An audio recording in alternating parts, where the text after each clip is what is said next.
નમસ્કાર વિદ્યાર્થી મિત્રો, સ્વાગત છે તમારું આપની યુટ્યુબ ચેનલ ટીમ રાઠોડ 01માં। મિત્રો, આજે આપણે એએમસી સ્કૂલ બોર્ડ માટે એક જે આગળનો જે આપણે ટોપિક બાકી હતો 26 પ્રશ્નો મેં તમને કરાયા હતા, તે ટોપિકના આજે બીજો ભાગ આપણે લઈને આવ્યા છે, બરાબર। જે ટોપિકનું નામ છે મુંબઈ પ્રાથમિક શિક્ષણ નિયમો 1949નો ભાગ 2 છે, બરાબર। અગાઉ આપણે ભાગ 1 કરાઈ ચૂક્યા છે, જેમાં 25 પ્રશ્નો આપણે કરાયા છે। આજે 25-30 પ્રશ્નો જોવાના છે વિદ્યાર્થી મિત્રો। એટલે તમારે જે મુંબઈ પ્રાથમિક શિક્ષણ નિયમો 1949માંથી નીકળતા તમામ વન લાઇનર પ્રશ્નો આપણે લઈને આવ્યા છીએ। તો વિદ્યાર્થી મિત્રો, જો તમે આપણી ચેનલ પર નવા હો અથવા તો ચેનલ પર વિડીયો પહેલી વાર જોઈ રહ્યા હો તો ચેનલને સબસ્ક્રાઈબ કરી દેજો અને આ વિડીયો તમારા બીજા મિત્રો સાથે શેર કરી દેજો, જેથી તેમને પણ મદદ મળી રહે, બરાબર વિદ્યાર્થી મિત્રો। અને આપણા વોટ્સઅપ ગ્રુપમાં તમે ના જોડાયા હોય તો આ લેક્ચરની પીડીએફ મેળવવા માટે તમે આપણા વોટ્સઅપ ગ્રુપમાં જોડાઈ શકો છો, તેની લિંક તમને વિડીયોના ડિસ્ક્રિપ્શનમાં મળી જશે, તેમજ આપણા યુટ્યુબ ચેનલના કમ્યુનિટી ટેબમાં પણ મળી રહેશે। તો વિદ્યાર્થી મિત્રો, ટાઈમ વેસ્ટ કર્યા વગર આપણે આજે શરૂ કરીએ મુંબઈ પ્રાથમિક શિક્ષણ નિયમો 1949। અગાઉના વિડીયોમાં તમને મેં 26 પ્રશ્નો કરાવી ચૂક્યો છું, આજે 27 પ્રશ્નોથી આપણે શરૂ કરીશું। તો 27મો પ્રશ્ન છે, બોર્ડના કેટલા સભ્યોની લેખિત વિનંતીથી, એટલે કે બોર્ડના કેટલા સભ્યોની લેખિત વિનંતીથી અધ્યક્ષ તાત્કાલિક બેઠક બોલાવી શકે છે? બોર્ડના કેટલા સભ્યોની લેખિત વિનંતીથી અધ્યક્ષ એ તાત્કાલિક બેઠક બોલાવી શકે છે? તો 1/3 વિનંતીથી, એટલે 1/3 વિનંતીથી અધ્યક્ષ તાત્કાલિક બેઠક બોલાવી શકે છે। સભ્યોની 1/3 લેખિત મંજૂરી હોવી જોઈએ, બરાબર। 28મો પ્રશ્ન છે, જિલ્લા સ્કૂલ બોર્ડના તમામ સભ્યોને સ્કૂલ બોર્ડની સામાન્ય બેઠક માટે કેટલા દિવસની નોટિસ આપવી જોઈએ? એટલે કે વિદ્યાર્થી મિત્રો, જિલ્લા સ્કૂલ બોર્ડના જે તમામ સભ્યો હોય તેમને સ્કૂલ બોર્ડની સામાન્ય બેઠક માટે તે સભ્યોને કેટલા દિવસની નોટિસ આપવી જોઈએ? તો 10 દિવસની નોટિસ આપવી જોઈએ। 29મો પ્રશ્ન જોઈએ તો જિલ્લા સ્કૂલ બોર્ડના અધ્યક્ષ સ્કૂલ બોર્ડના તમામ સભ્યોને કેટલા દિવસની નોટિસ આપીને ખાસ બેઠક, વિદ્યાર્થી મિત્રો અહીંયા તમને કીધું છે કે ખાસ બેઠક બોલાવી શકે છે, ખાસ બેઠકની વાત કરવામાં આવી છે।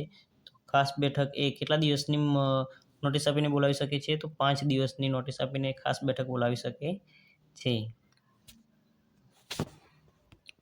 30મો પ્રશ્ન છે, મુંબઈ પ્રાથમિક શિક્ષણ નિયમો 1949નો કયો નિયમ કોરમ સાથે સંબંધિત છે?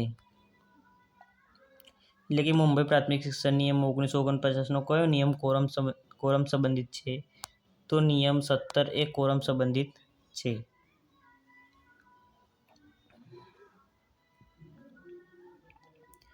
31મો પ્રશ્ન છે, અધ્યક્ષ અને ઉપાધ્યક્ષોની ગેરહાજરીમાં બોર્ડ બેઠકનું અધ્યક્ષસ્થાન કોણ લે? એટલે કે અધ્યક્ષ અને ઉપાધ્યક્ષ બંને ગેરહાજર હોય તો એ બેઠકનું અધ્યક્ષસ્થાન કોણ લેશે? તો હાજર સભ્યોમાંથી પસંદ કરાયેલ સભ્ય લેશે, એટલે કે જે સભ્યો હાજર હોય તેમાંથી દરેક સભ્ય પસંદ કરે તે સભ્ય અધ્યક્ષસ્થાન લેશે। 32મો પ્રશ્ન છે, મુંબઈ પ્રાથમિક શિક્ષણ નિયમો 1949 પૈકી નિયમ 21માં શાની જોગવાઈ છે? તો નિયમ 21માં જિલ્લા શિક્ષણ અધિકારીની વાત કરવામાં આવી છે। મુંબઈ પ્રાથમિક શિક્ષણ નિયમો 1949ના નિયમ 21માં જિલ્લા શિક્ષણ અધિકારીની વાત કરવામાં આવેલી છે। નેક્સ્ટ પ્રશ્ન જોઈએ તો મુંબઈ પ્રાથમિક શિક્ષણ નિયમો 1949 પૈકી કયો નિયમ બોર્ડના સભ્યોને મુસાફરી ભથ્થું આપવા બાબતનો છે? એટલે કે વિદ્યાર્થી મિત્રો, આમાં પૂછ્યું છે કે જે મુંબઈ પ્રાથમિક શિક્ષણ નિયમો 1949 છે તેમાં કયા નિયમમાં બોર્ડના સભ્યોને મુસાફરી ભથ્થું આપવા બાબતનો છે? તો નિયમ 30। વિદ્યાર્થી મિત્રો, આમાં મુસાફરી ભથ્થું એટલે કે તે સભ્યો કોઈ કામ તે બેઠકના કામ માટે બહાર જવાનું થયું હોય તો તે ભથ્થું કીધું છે, બરાબર આમાં। તો તે ભથ્થું નિયમ 30 મુજબ મળે છે તે સભ્યોને। 34મો પ્રશ્ન છે, મુંબઈ પ્રાથમિક શિક્ષણ નિયમો 1949 પૈકી કયો નિયમ મુજબ પ્રાથમિક શાળાઓ નિભાવવામાં આવે છે? તો નિયમ 32 મુજબ પ્રાથમિક શાળાઓ નિભાવવામાં આવે છે। 1949ના કયા નિયમમાં પ્રાથમિક શાળાઓ નિભાવવામાં આવે છે? તો નિયમ 32માં। 35મો પ્રશ્ન છે, જિલ્લા સ્કૂલ બોર્ડ કોની મંજૂરી લઈને જરૂર જણાય ત્યાં નવી શાળા ખોલી શકે છે? એટલે કે જિલ્લા સ્કૂલ બોર્ડ હોય તે કોની મંજૂરી લઈને જરૂર જણાય ત્યાં શાળા ખોલી શકે? તો વિદ્યાર્થી મિત્રો, રાજ્ય સરકારની મંજૂરી લઈને જિલ્લા સ્કૂલ બોર્ડ એ જ્યાં જરૂર જણાય ત્યાં તે સ્કૂલ બોર્ડ ખોલી શકે, ત્યાં શાળા ખોલી શકે છે. 36મો પ્રશ્ન છે, મુંબઈ પ્રાથમિક શિક્ષણ નિયમો 1949ના કયા નિયમની જોગવાઈ અનુસાર સ્કૂલ બોર્ડ નવી શાળા ખોલી શકે છે? તો નિયમ 33 મુજબ સ્કૂલ બોર્ડ નવી શાળા ખોલી શકે છે. 37મો પ્રશ્ન છે, મુંબઈ પ્રાથમિક શિક્ષણ નિયમો 1949ના કયા નિયમમાં માન્ય ખાનગી શાળાઓને ગ્રાન્ટ આપવાની વાત કરવામાં આવી છે? તો નિયમ 34માં માન્ય ખાનગી શાળાઓને ગ્રાન્ટ આપવા બાબતની વાત કરવામાં આવેલી છે. 38મો પ્રશ્ન છે, મુંબઈ પ્રાથમિક શિક્ષણ નિયમો 1949 પૈકી નિયમ 48માં કઈ જોગવાઈ છે? તો નિયમ 48માં અધ્યક્ષની ફરજો અને તેમના કાર્યો વિશે વાત કરવામાં આવી છે. નિયમ 48માં શું છે? તો અધ્યક્ષની ફરજો અને તેમના કાર્યો વિશે વાત કરવામાં આવેલી છે. નેક્સ્ટ પ્રશ્ન જોઈએ તો 39મો છે, સ્કૂલ બોર્ડની બેઠક બોલાવી સમય અને સ્થળ નક્કી કરવાની સત્તા કોની છે? તો સ્કૂલ બોર્ડની બેઠક બોલાવી તે માટેનું સ્થળ અને સમય નક્કી કરવાની સત્તા એ અધ્યક્ષની છે. 40મો પ્રશ્ન જોઈએ તો જિલ્લા સ્કૂલ બોર્ડના ઉપાધ્યક્ષની ફરજો અને તેમના કાર્યો કયા નિયમથી નિર્ધારિત છે? એટલે કે જિલ્લા સ્કૂલ બોર્ડના ઉપાધ્યક્ષની ફરજો અને તેમના કાર્યો કયા નિયમથી નિર્ધારિત છે? તો નિયમ 50થી નિર્ધારિત છે. સ્કૂલ બોર્ડના ઉપાધ્યક્ષની ફરજો અને તેમના કાર્યો નિયમ 50માં આપેલા છે. 41મો પ્રશ્ન જોઈએ તો મુંબઈ પ્રાથમિક શિક્ષણ નિયમો 1949માં વહીવટી અધિકારીઓની સત્તા અને ફરજો કયા નિયમ મુજબ છે? તો નિયમ 51 મુજબ છે. મુંબઈ પ્રાથમિક શિક્ષણ નિયમો 1949માં વહીવટી અધિકારીઓની સત્તા અને ફરજો નિયમ 51માં આપેલી છે. 42મો પ્રશ્ન જોઈએ તો મુંબઈ પ્રાથમિક શિક્ષણ નિયમો 1949ના કયા નિયમમાં પ્રાથમિક શાળાના શિક્ષકોની ફરજો દર્શાવવામાં આવે છે? એટલે કે મુંબઈ પ્રાથમિક શિક્ષણ નિયમો 1949 પૈકી કયા નિયમમાં પ્રાથમિક શાળાના શિક્ષકોની ફરજો દર્શાવવામાં આવી છે? તો નિયમ 72માં પ્રાથમિક શાળાના શિક્ષકોની ફરજો આપવામાં આવેલી છે. 43મો પ્રશ્ન જોઈએ તો મુંબઈ પ્રાથમિક શિક્ષણ નિયમો 1949 પૈકી વર્ગ 4ના નોકરોની ફરજો કયા નિયમમાં દર્શાવવામાં આવી છે? તો વર્ગ 4ના નોકરોની ફરજો એ નિયમ 70ની પેટા કલમ કમાં દર્શાવવામાં આવેલી છે. 44મો પ્રશ્ન છે, પ્રાથમિક શાળાના મુખ્ય શિક્ષકે કયા નિયમ મુજબ પોતાની ફરજો અદા કરવાની હોય છે?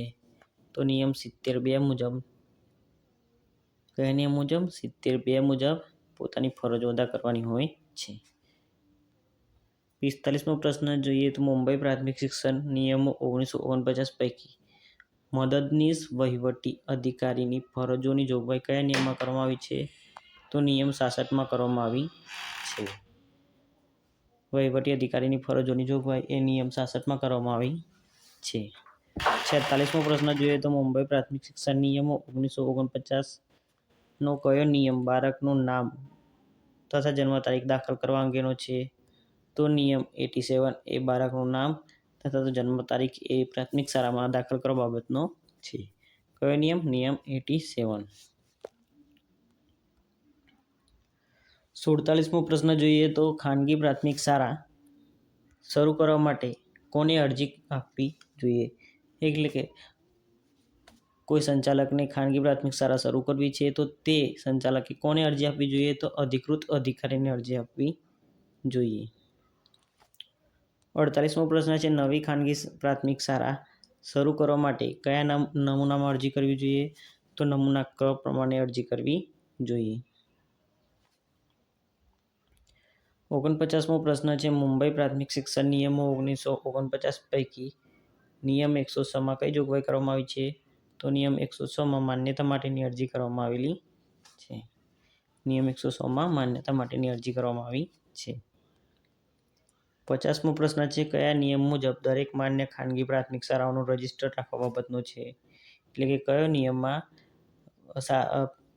ખાનગી પ્રાથમિક શાળાઓનું રજિસ્ટર રાખવા બાબતનો છે? તો નિયમ 105 એ માન્ય ખાનગી પ્રાથમિક શાળાઓનું રજિસ્ટર રાખવા બાબતનો છે. કયો નિયમ? નિયમ 105.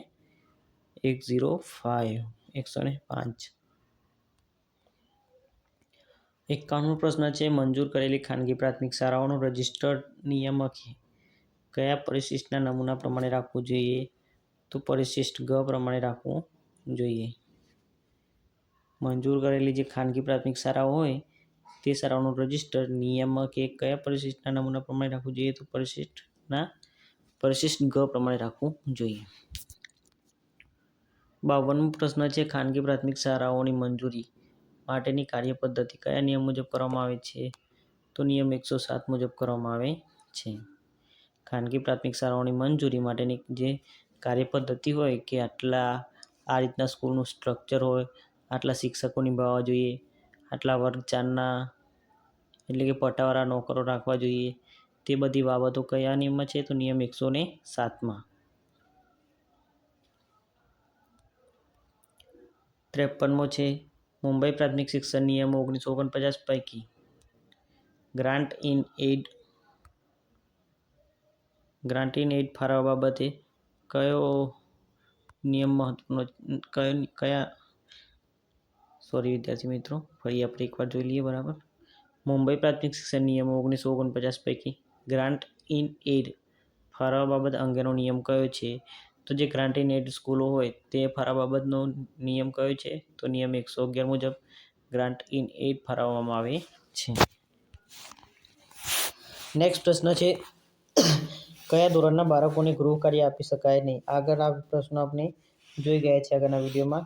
તો ધોરણ 1 અને 2ના વિદ્યાર્થીઓને ગૃહ કાર્ય આપી શકાશે નહીં.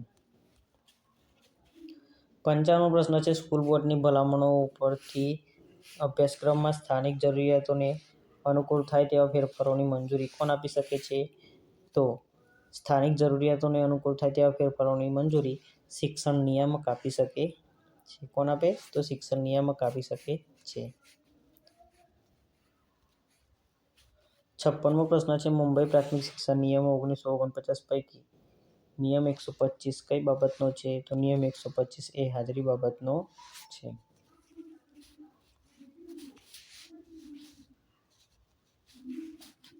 57મો પ્રશ્ન જોઈએ તો મુંબઈ પ્રાથમિક શિક્ષણ નિયમો 1949 પૈકી નિયમ 126 કયો નિયમ પૂછ્યો છે? નિયમ 126 કઈ બાબતનો છે? તો નિયમ 126 એ ગૃહ કાર્ય બાબતનો છે. નિયમ 126માં ગૃહ કાર્ય વિશે માહિતી આપવામાં આવેલી છે. 58મો પ્રશ્ન જોઈએ તો પ્રાથમિક શાળાઓમાં રજિસ્ટર્ડ રેકોર્ડ તથા પત્ર વ્યવહાર રાખવાની જોગવાઈ કયા નિયમમાં છે? તો નિયમ 139માં છે. નિયમ 139માં પ્રાથમિક શાળાઓમાં રજિસ્ટર રેકોર્ડ તથા પત્ર વ્યવહાર રાખવાની જોગવાઈ છે. 59મો પ્રશ્ન જોઈએ તો કયા નિયમમાં શિક્ષણ નિરીક્ષકની સત્તા અને ફરજો દર્શાવવામાં આવી છે? તો નિયમ 167માં શિક્ષણ નિરીક્ષકની સત્તા અને ફરજો દર્શાવવામાં આવેલી છે. 60મો પ્રશ્ન છે, કયા નિયમની જોગવાઈ પ્રમાણે રાજ્ય સરકારને નિયમો રદ કરવાની તથા તેમાં ફેરફાર કરવાની અથવા તો ઉમેરવાની સત્તા પ્રાપ્ત થઈ છે? તો નિયમ 201 મુજબ રાજ્ય સરકારને નિયમો રદ કરવાની, તેમાં ફેરફાર કરવાની અથવા તો કોઈ નિયમો ઉમેરવાની સત્તા પ્રાપ્ત થઈ છે. 201 પ્રમાણે રાજ્ય સરકારને. 61મો પ્રશ્ન જોઈએ તો નિયમ 193 કઈ બાબતને લગતો છે? તો નિયમ 193 એ પ્રોવિડન્ટ ફંડને લગતો છે. પીએફને લગતો નિયમ કયો છે? તો નિયમ 193મો. 62મો પ્રશ્ન છે, મુંબઈ પ્રાથમિક શિક્ષણ નિયમો 1949માં કેટલી અનુસૂચિઓ આપવામાં આવેલી છે? તો મુંબઈ પ્રાથમિક શિક્ષણ નિયમો 1949માં 17 અનુસૂચિઓ આપવામાં આવેલી છે. 63મો પ્રશ્ન જોઈએ તો એસએમસીની સમિતિ કેટલા લોકોની બનેલી હોય છે? તો એસએમસીની સમિતિ એ 12 લોકોની બનેલી હોય છે. કેટલા લોકોની? એસએમસીની સમિતિ 12 લોકોની બનેલી હોય છે. આગળનો પ્રશ્ન જોઈએ તો અનુસૂચિઓ. વિદ્યાર્થી મિત્રો, આ અનુસૂચિ મહત્વપૂર્ણ ભાગ ભજવશે તમારી આવનારી પરીક્ષામાં. કેમ કે જો પેપર તેમને થોડું પણ હાર્ડ કાઢવું હોય અથવા તો લેવલવાળું પેપર કાઢવું હોય તો અનુસૂચિમાંથી જો કાઢે તો હાર્ડ લેવલનું પેપર નીકળી શકે તેમ છે. તો વિદ્યાર્થી મિત્રો, અનુસૂચિ 1માં સ્કૂલ બોર્ડની રચનાની વાત કરવામાં આવી છે. 1માં શું છે? સ્કૂલ બોર્ડની રચના. અનુસૂચિ વિદ્યાર્થી મિત્રો, અનુસૂચિ કમાં સ્કૂલ બોર્ડની રચના છે. અનુસૂચિ ગમાં શું છે? તો સ્કૂલ બોર્ડના સભ્યોની ચૂંટણીની વાત કરવામાં આવી છે. અનુસૂચિ ગમાં શું છે? તો અધ્યક્ષ અને ઉપાધ્યક્ષની ચૂંટણીની વાત કરવામાં આવેલી છે. બીજું જે વિદ્યાર્થી મિત્રો, તો અનુસૂચિ ખમાં પછાત વર્ગની યાદી છે. અનુસૂચિત જે ખ છે તેમાં પછાત વર્ગની યાદી છે. પછાત વર્ગની યાદી છે, બરાબર. પછી ગ આવી ગયું, ગ પણ આવી ગયું. અને ચમાં શાળાઓના બાળકોને હાજર રહેવાની ફરજ પાડવાની મુખ્ય શિક્ષકની ફરજો છે. ચમાં શું છે? તો મુખ્ય શિક્ષકની ફરજો છે બાળકોને શાળામાં હાજર રાખવાની. પછી અનુસૂચિ છ જોઈએ તો છમાં ખાનગી શાળાના સ્ટાફની નોકરોની શરતો છે. અનુસૂચિ છમાં શું છે? તો ખાનગી શાળાના જે નોકરો હોય તેમની શરતો આપવામાં આવે છે.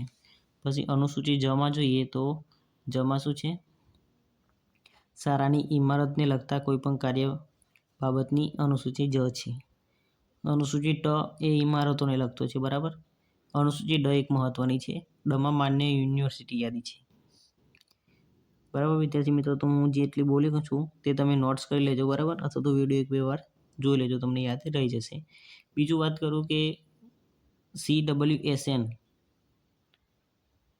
અહીંયા તમને લખી દઉં છું, બરાબર. CWSN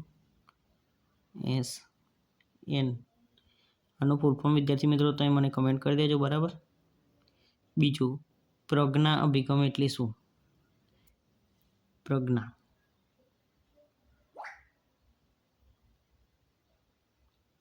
અભિગમ એટલે શું? તો તેની પણ વ્યાખ્યા મને કમેન્ટ કરી દેજો વિદ્યાર્થી મિત્રો. મને તો ખબર જ છે, પણ તમે જોઈ લેજો એકવાર. પ્રજ્ઞા અભિગમ એટલે શું અને CWSNનું ફૂલ ફોર્મ. તમને ના આવડે તો હું નેક્સ્ટ વિડીયો બનાવીશ, તેમાં તમને આ જણાવી દઈશ, બરાબર વિદ્યાર્થી મિત્રો. બીજું એક જોવાનું કે આ પીડીએફમાં તમને ટોટલ કેટલા 63 પ્રશ્નો મળી રહેશે, બરાબર. બીજી જે આગળની પીડીએફ આપણે 27 પ્રશ્નો આગળના ભાગમાં કરાવ્યા હતા તે પણ આ જ પીડીએફમાં છે. આગળના પહેલાં 27 પ્રશ્નો છે, ત્યારબાદ આ નવા પ્રશ્નો એડ કરેલા છે. તો એમાં પ્રશ્ન 1માં થોડી મિસ્ટેક થઈ હતી વિડીયોમાં, પ્રિન્ટિંગ મિસ્ટેકના કારણે વિદ્યાર્થી મિત્રો.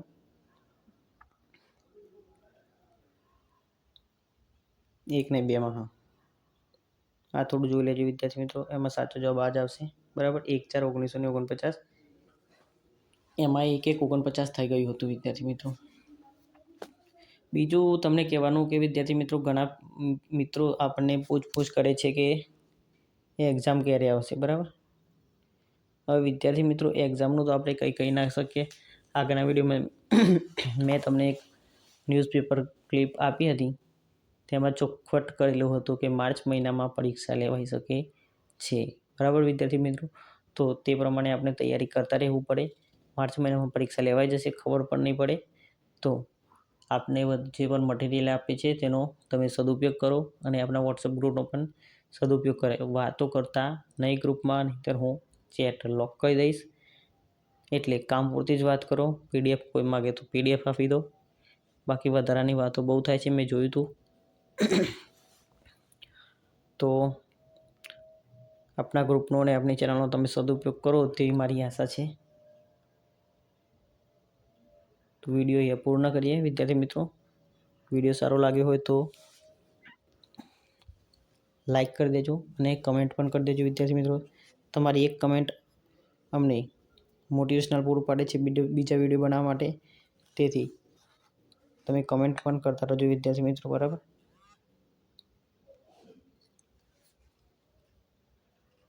તો અહીંયા આપણે વિડીયો પૂરો કરીએ છીએ. જય હિન્દ, જય ભારત.